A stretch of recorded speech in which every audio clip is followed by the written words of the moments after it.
Ini bukan kritik ya, masukan supaya nggak tersinggung. Karena begini ya, kalau dalam ilmu wali itu beda dengan ulama ya. Kalau pikirannya Imam Syafi'i, ulama itu mesti wali, tapi kalau wali tidak mesti ulama. Jadi artinya wali itu boleh lah dari orang yang nggak terlalu alim. Tapi di takriran ini, di Muqaddimah, seakan-akan wali itu harus alim. Kalau menurut saya, ya orang alim itu mesti wali, tapi wali tidak harus alim. Karena kritik saya itu bukan apa-apa, karena kasihan sampean semua nggak mungkin jadi wali itu. Kalau syaratnya ketat-ketat itu. Jadi ini mewakili suara publik. Karena saya sering rebukan sama Gus Adim, Gus, ini bagus ini, semua mic ingin dipakai ngaji. Jadi cara berpikir positif, jangan kok, wah ngajinya udah profesional, mic-nya gonta-ganti. Tidak, cara berpikir ya semua mic ingin dipakai ngaji gitu. Saya ini itu pengagum Imam Syafi'i. Imam Syafi'i itu orang yang paling saya kagumi karena kalau ngendikan itu semuanya dibikin gampang. Ya Imam Syafi'i, orang yang tadi nyucup Anda, setelah di luar ngerasani Anda, menghujat Anda itu gimana ya? Ya berarti saya wibawa, di depan saya tidak berani gitu. Jadi nanggapinnya itu enteng saja. Itu separuh dari kampung kamu itu benci kamu, gayanya hormat. Ya baguslah kalau benci ya gak akan utang duit katanya. Orang tuh kalau neng-nengan itu kan gak akan minta tolong. Kamu pernah diutangi orang yang benci kamu? Tapi kalau teman, wah bahaya sekali itu. Jadi Imam Syafi'i itu enak saja melihat hidup itu gampang saja. Saya teruskan ya, pentingnya alim nahwu ya. Kalau belajar itu cari sisi ekstrimnya. Makanya dalam Muqaddimah yang saya setuju adalah betapa bahayanya kita kalau punya wali yang tidak alim. Meskipun wali tidak harus alim-alim banget, tapi kita tentu melihat Syekhona Khalid orang alim yang wali, bukan wali yang alim. Itu beda. Orang alim yang wali, bukan wali yang alim. Tapi orang statusnya alim dulu, baru min lawazimil alim beliau itu wali. Nah ini kenapa penting? Karena begini. Saya ini kan nekuni Quran ya, karena bapak saya hafal Quran, saya harus nekuni Quran. Itu trauma terburuk dalam sejarah Islam. Itu sebenarnya masalah lahnal khitab atau lahnal kalam. Itu sejarah terburuk. Sehingga masyhur awal dikarangnya nahwu karena ada orang Arabi ketika ketemu Sayyidina Umar, kila Sayyidina Ali. Dia frustasi gitu, tidak akan dapat rahmat dari Allah karena cara baca dia innallaha bari'um minal musyrikina wa rasulih. Dia baca Allah itu tidak punya urusan dengan orang musyrik, juga tidak punya urusan dengan Rasul, karena dia baca dengan jar diatafkan minal musyrikin. Sehingga yang masyhur itu dibenarkan oleh Sayyidina Ali. Kemudian beliau mutus Abdul Aswad Ad-Du'ali untuk ngarang nahwu. Itu kata cerita yang terkenal. Tapi cerita itu sebetulnya agak separuh salah. Mohon lajnah membenarin. Jadi sebagian riwayat itu agak diprovokasi sebetulnya. Abdul Aswad itu orangnya sufi wali kumul. Dia disuruh ngarang nahwu nggak mau. Terus si Amir saat itu kila Sayyidina Ali menyuruh orang disuruh salah di depannya. Jadi itu agak-agak drama. Menyuruh orang yang disuruh salah di depan. Ketika salah tadi, kesimpulan tadi innallaha bari'um minal musyrikin wa rasulih, terus kamu datang ke rumah saya, kamu saya ajarin. Ini bahaya sekali kalau Quran kamu baca model gini. Sehingga terus dikarang bab ataf pasti. Jadi ada versi dua, yang satu nganggap itu alami, yang satu memang karena Abdul Aswad nggak mau ngarang nahwu. Sampai tadi dengan tanda kutip ada drama waqiah, kejadian seperti itu, terus beliau baru ngarang nahwu. Terus kedua, Nabi sendiri zaman Sugeng, ini kenangan saya ngaji Sab'ah. Nabi itu zaman Sugeng sebetulnya beberapa lughat, meskipun ini bukan riwayat yang valid-valid amat. Itu ada orang yang kalau manggil Nabi itu bukan ya Nabi Allah, tapi ya Nabi Allah. Meskipun kesalahan ini bagus. Sehingga Imam Asim mengatakan sebetulnya qiraah bil hamzi itu sah. Karena lafadz Nabi Allah itu bukan mahmus ya, tapi bukan nakis ya, tapi mahmus lam. Saya ulang lagi ya. Jadi sebetulnya kalau kita fair kan naba'a yang ba'u naba'an itu mahmus lam. Karena Nabi itu man naba'a anillah, orang yang menceritakan tentang Allah, maka harusnya ya Nabi Allah. Buktinya fiilnya pakai nabdi ibadi, pakai hamzah. Nabdi ibadi, ceritakan ke hambaku, ani anal ghafurur rahim. Wa nabdihum an dhaifi Ibrahim. Sehingga dalam qiraat sab'ah kalau Imam Nafi' baca itu wan nabiin, bukan wan nabiin tapi wan. Dan itu ngenakkan kita. Ngenakkan kita itu begini. Andai kan tidak ada bacaan seperti itu, maka kita akan mengira huzuan itu nakis wawi. Padahal tidak, dia mahmus lam. Buktinya ketika madi haza'ah yaza'u hus'an. Allahu yastahzi'u pakai hamzah.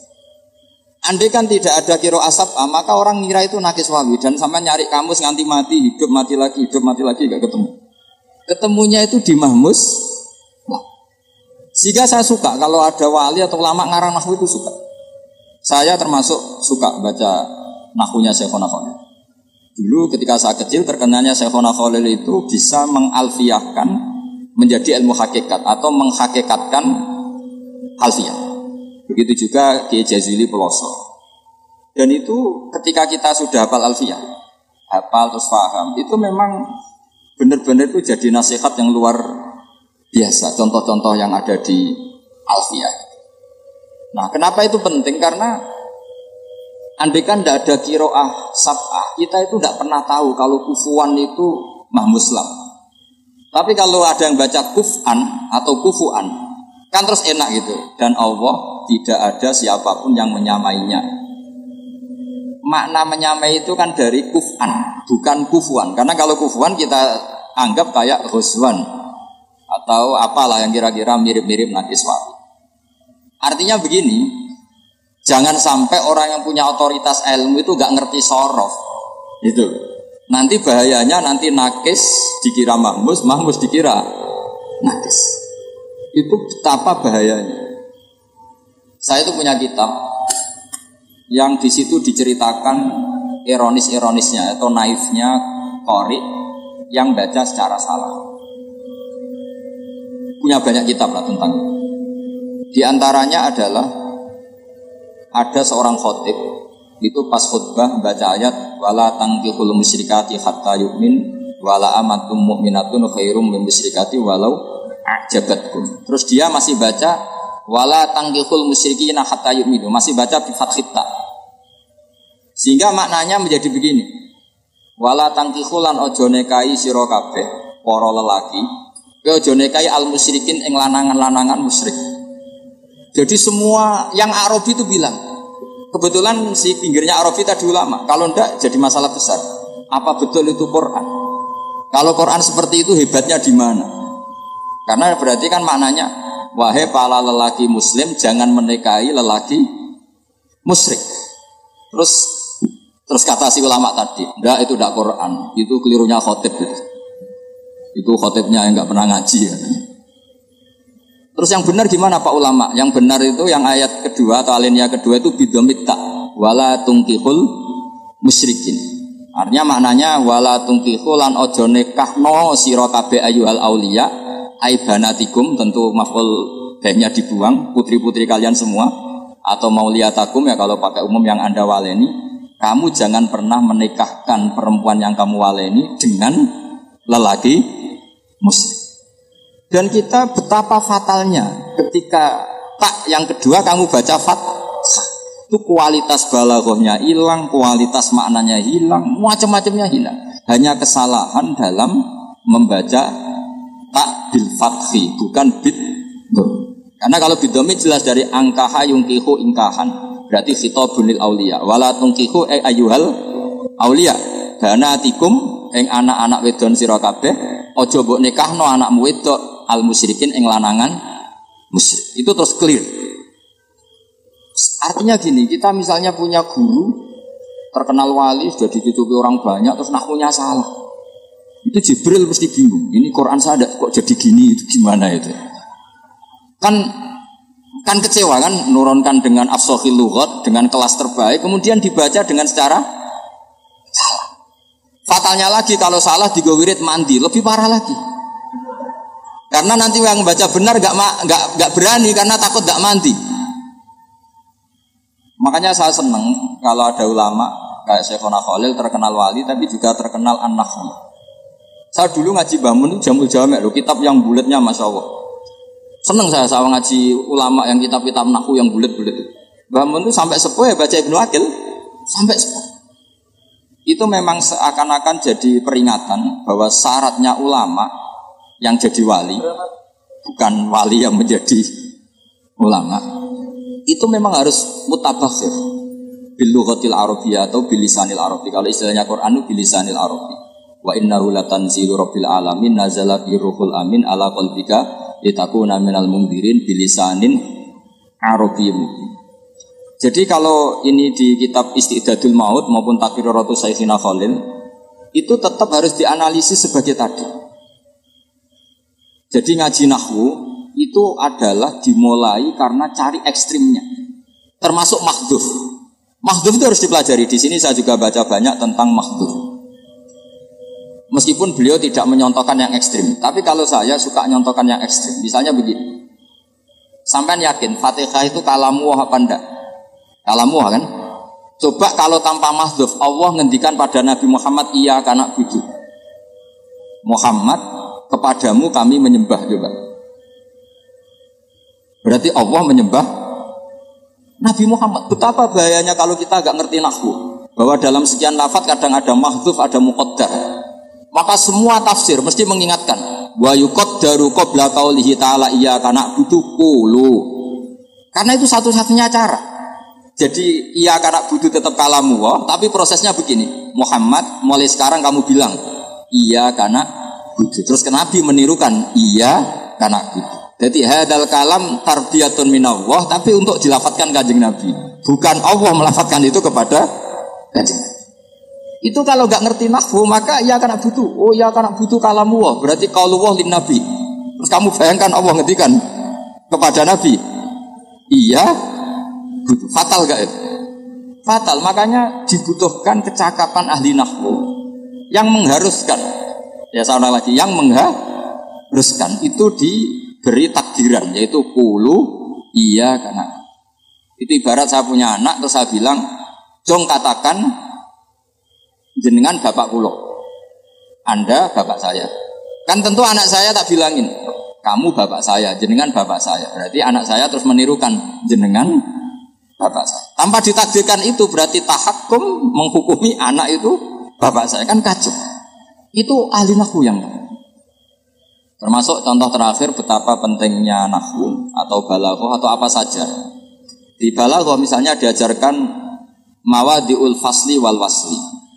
Di antara mawadi'ul fasli adalah dua kalimat yang qailnya berbeda harus difasal. Kemudian fasal ini oleh ulama tajwid disebut waqaf, ada yang menyebut taktek, ada yang menyebut saktah. Itu urusan ulama tajwid. Tapi kita ngikuti itu yang disebut saktah. Kenapa itu penting? Malah penting sekali karena tanpa itu tidak bisa. Misalnya alhamdulillahilladzi anzala ala 'abdil kitaba wa lam yaj'al lahu wajah. Coba kalau tanpa saktah, walam yaj'alan ora gawe sapa Allah lahu ing Quran, ora digawe iwajan, ora digawe bengkok, qayyiman ora digawe jejeg. Jadi Quran ya agak jejeg agak bengkok. Itu kan fatal sekali. Karena takut makna seperti itu, maka tidak boleh tasallutul amil yaitu walam yaj'al ke lafaz iwaja. Tapi ini satu mafhum. Jadi maknanya walam yaj'al lahu iwaja, Allah tidak bikin Quran itu bengkok. Terus saktah, maknanya agak bengkok itu apa? Qayyiman. Nah, dengan fasal ini maka lafaz ini dimaknani secara kesimpulan, bukan ada tasallutul amil walam yaj'al mengamalkan ke qayyiman. Kalau itu berarti bahaya, berarti walam yaj'al lahu qayyiman. Oh, itu bisa kafir. Jadi artinya gini, andai kan kita punya guru terkenal wali keramat terus baca walam yaj'al lahu qayyiman, terus kita curiga ini wali model apa kok nyifati Quran seperti itu kan itu. Harus digredel itu waliannya. Artinya apa? Dengan Syekhona Khalil bisa ngarang kitab nahwu seperti ini, Manzumah Nuzhatul Thullab ini mentakriri. Itu menurut saya itu garansi yang kesekian, garansi yang otoritatif bahwa beliau wali betul. Karena memang syaratnya wali itu harus menyelamatkan naskah. Karena agama ini dibawa oleh Quran dan hadis, semuanya berbentuk naskah. Kita bisa membayangkan kalau ulamanya atau walinya saja membaca naskah itu secara apa? Maka dalam guyonan-guyonan ulama dulu sampai ada masyhur itu guyonan itu. Cuma ini nggak ada riwayatnya, hanya guyonan. Ada orang mati gara-gara titik. Dan gurunya itu memujazahkan habbatun sauda dawaun minkul ya Pak. Ya, artinya jintan hitam itu obat dari segala penyakit. Muridnya itu naskahnya tuh hayatun sauda. Ular hitam. Karena kalau habba itu bebijian, kalau hayah itu ular hitam itu kan artinya kobra, dicari, dipatok, terus takobal wa min aminkum takobal ya karim. Itu gara-gara salah naskah tapi yu'addi ilal maut itu gara-gara apa? Sehingga saya mohon sama ini lajnah, kalau meneliti satu ilmu itu cari sisi ekstrimnya. Nanti kelihatan betapa pentingnya nahwu, pentingnya sorof, pentingnya nahwu yang detail. Ya nahwu yang detail kayak tadi yang sampai mahdzuf tadi. Makanya semua tafsir sama lihat itu. Mesti sebelum ia kena butuh wa yuqaddaru qabla qauli ta'ala ia kena butuh ulu. Karena tanpa itu kamu bayangkan hadza kalamullah li nabi. Terus redaksinya ia kena kan enggak kebayang seperti itu. Yang kebayang adalah Muhammad katakan ke saya kalimat atau kata iya. Ya jadi saya mempelajari naskah-naskah Syekhona Khalil. Tapi khusus yang soalul malaken mungkar nakir itu naskah itu tolong lajnah menambahi takdiran tadi supaya menguntungkan kita. Gunanya apa? Kita kalau seneng wali tapi tidak dapat untungnya kan gitu. Karena kita semua ini ibadah tujar. Mau loyal ya kalau ada untungnya, kalau enggak ya enggak. Ya saya kira demikian. Assalamualaikum warahmatullahi wabarakatuh.